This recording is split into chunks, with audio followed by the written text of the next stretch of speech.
Ndugu zangu, leo unaona hii siku ya Arafa namna ilivyokuwa nzito, asije mtu leo akakukosesha hii siku. Tayari leo imetokea watu wameshatangazia watu katika nchi yetu hii kwamba Arafa katika nchi ya Kenya itakuwa ni siku ya Ijumaa. Arafa katika nchi ya Saudi Arabia itakuwa ni siku ya Alhamis, na Arafa ni moja tu. Mtume sallallahu alaihi wasallam ametaja kwamba ni siku ya Arafa, hakusema ni siku ya 9 katika mwezi wa Dhulhijja. Ama ndugu zetu wanakunja hizi hadithi ili kuhalalisha mambo yao, ndugu zangu, na hakuna jambo la hatari kama hilo. Leo ukiwauliza hawa ndugu zetu wanakuambia tarehe 9 yetu kulingana na muandamo wa nchi yetu ya Kenya.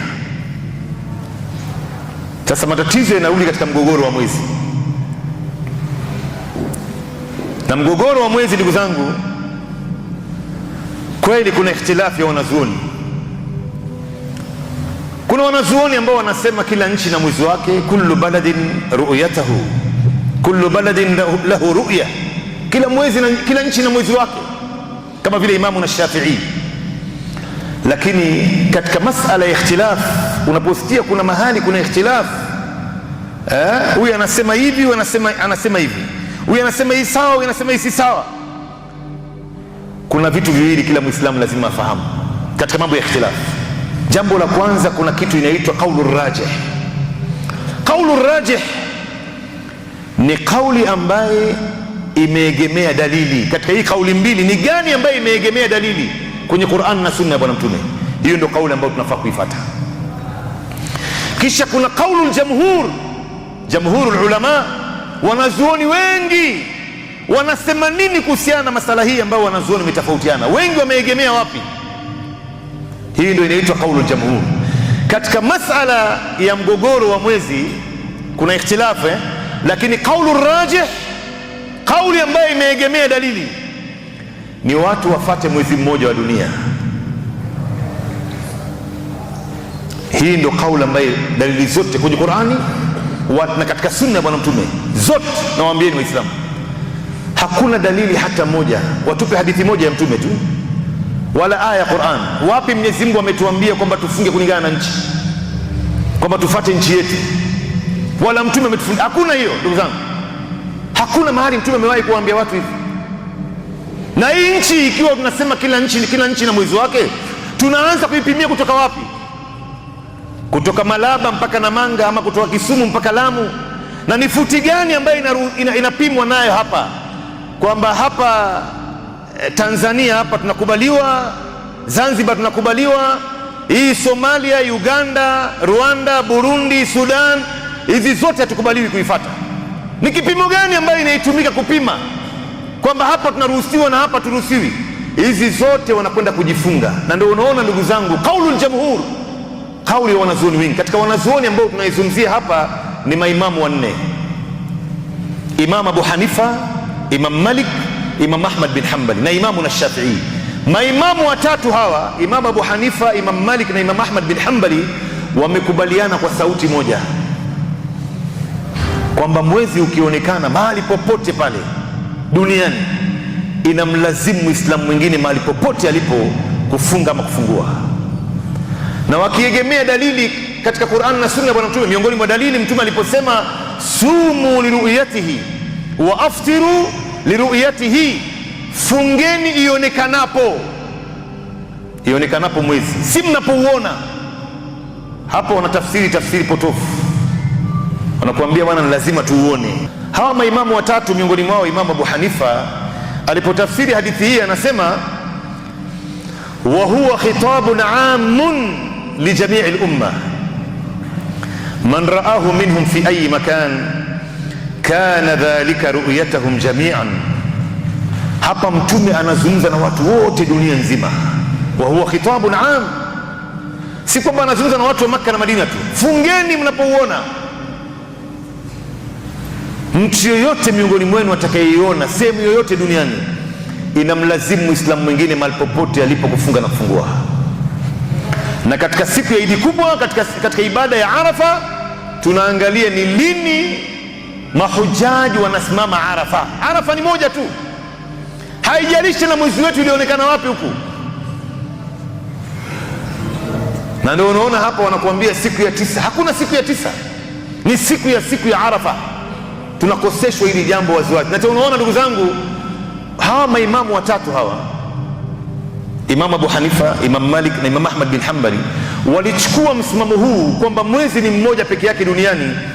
Wakati wao usafiri ulikuwa ni usafiri wa ngamia na usafiri wa punda, ilikuwa hakuna mawasiliano. Walichukuaje msimamo kama huu? Na walikuwa wanajua wakati wao ili jambo ilikuwa iwezekani. Walikuwa wanajua wazi iwezekani hili. Mwezi ikionekana Kenya, Nigeria itajuaje? Sudan itajuaje? Tanzania itajuaje? Na hakuna mawasiliano. Usafiri ni usafiri wa ngamia. Lakini kwa sababu walisimama na nafsi ya Qur'an na hadithi ya Bwana Mtume, hawakujali tena ili jambo linawezekana ama haiwezekani, waliamua kusimama nayo. Na ndo leo hoja zao zinatumika juu ya mimbar kutetea hii hoja kwamba mwezi ni mmoja peke yake duniani na Arafa ni moja peke yake duniani. Na ndio unaona hawa ndugu zetu wanapozungumza hawataji maimamu watatu hawa, hawataji kabisa. Na huko wanatuambia kwamba hao ndo maimamu aimmatu ahlus sunna wal jamaa. Utasikia tu wanataja mashekhe wengine, mashekhe wa Kisaudi. Wataleta tu shekhe gani kutoka Uingereza amezungumza na clip ya Kiingereza, kuna msaudi fulani ameongea, Sheikh Al-Uthaymeen, Sheikh bin Baz. Kwanza tupate kujua ndugu yangu, wanakuambia mashekhe wa Kisaudi wenyewe wanasema kwamba kila nchi ifate Arafa yake. Sasa tupate kujua kwanza ndugu zangu, mashekhe wa Kisaudi lao itakuwa wamesema hivyo, wao sio aya wala hadithi, wao ni binadamu, wanapata na kukosea. Sio kila kitu tunachosema msaudi ndio sisi tunaona kama ni dini. Mtume SAW ametaja kwamba ni siku ya Arafa, hakusema ni siku ya 9 katika mwezi wa Dhulhijja.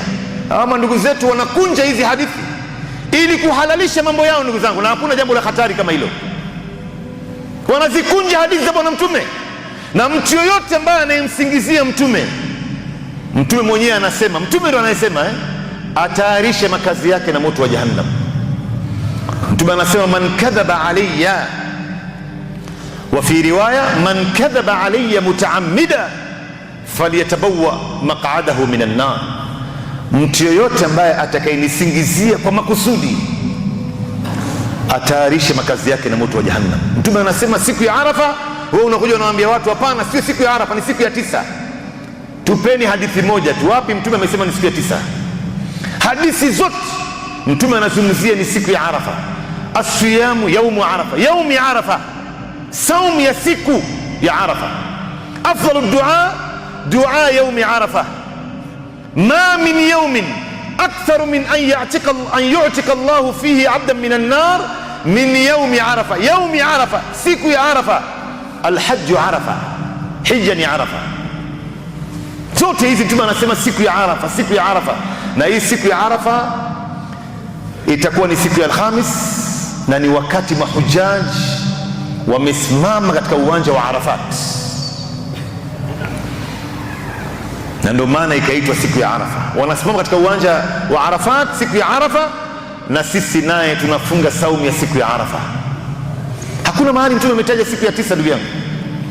Lakini hizi ni matamshi ambayo ni ya kuwahadaa watu wasojua. Hasa mtu anakuja anazungumza mambo kibepesi wepesi tu, manake wala hajali hii dhima ya kuwakosesha watu siku ya Arafa. Ndugu yangu, nani atakayebeba hii?